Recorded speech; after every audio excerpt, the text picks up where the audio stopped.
kind of expanded in the way, smaller brushes, of course. But the big spots are big brushes. It's a lot easier.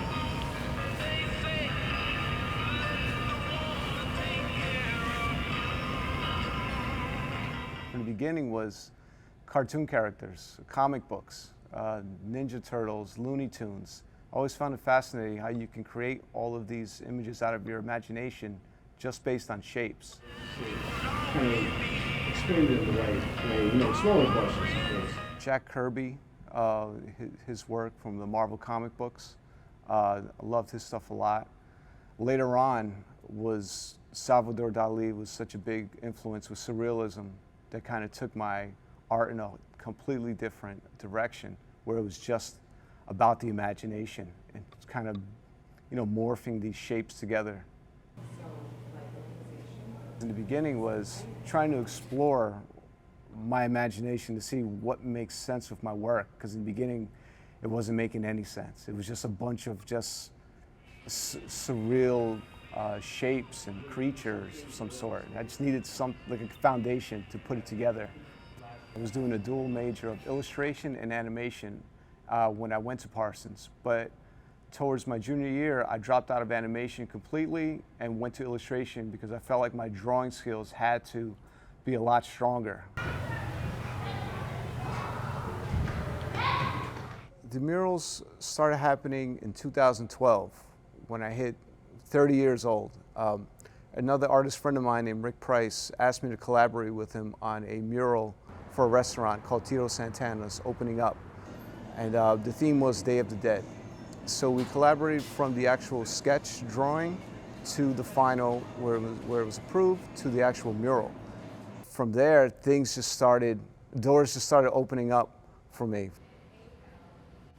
It eventually landed me to become a full-time muralist, where I started doing school collaborations, where I was then giving students the opportunity to collaborate with and create these large-scale murals within a week.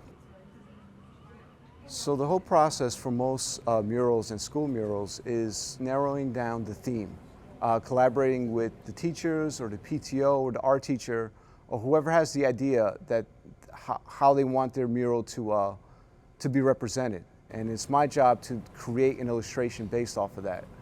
And then from there I would create a couple digital illustration sketches for them to see what it will look like. And then from there we make the adjustments until it's finally approved, where I show them a full color rendering digitally. And then from there, we begin painting. And I work with students ranging from pre-K to adults.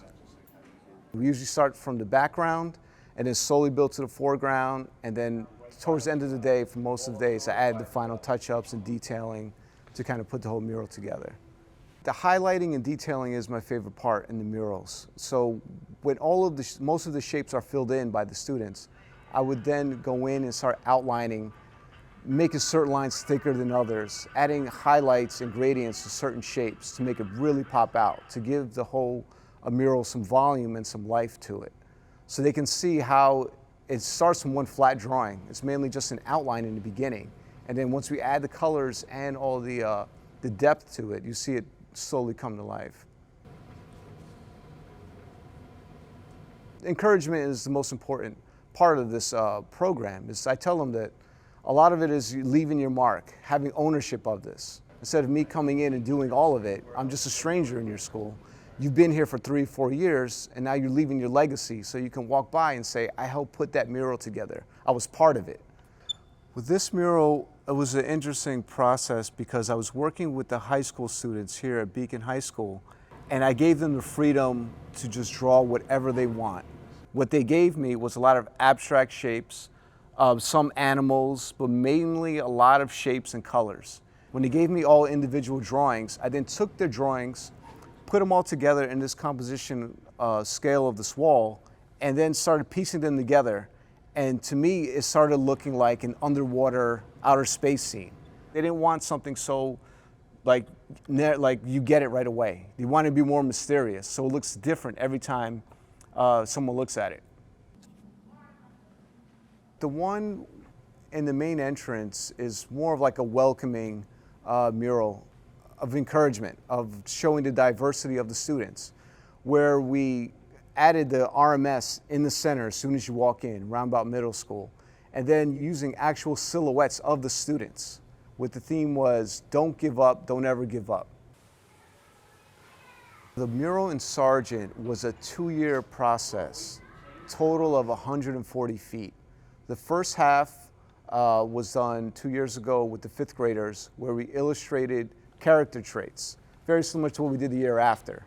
I was given a list of words by the PTO, and the students had to submit drawings of these character traits, but create them in symbols and objects. So then I took their drawings and symbols, added inside of these abstract patterns, bursting out of the tree in the center.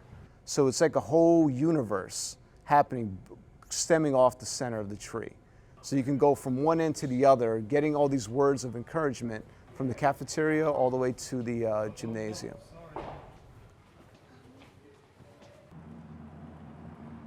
Beacon has given me a lot of opportunities to showcase my art and also to collaborate. I started collaborating here, and then I continued to collaborate. When I got that opportunity at Tito's, I then shared it with students and other artists to help make this a collaboration, put this together, just to show that what can we do when we put all our minds in one. And it's been a great experience. It's just to show you how many artists live in this area and how much we can get done with just a paintbrush.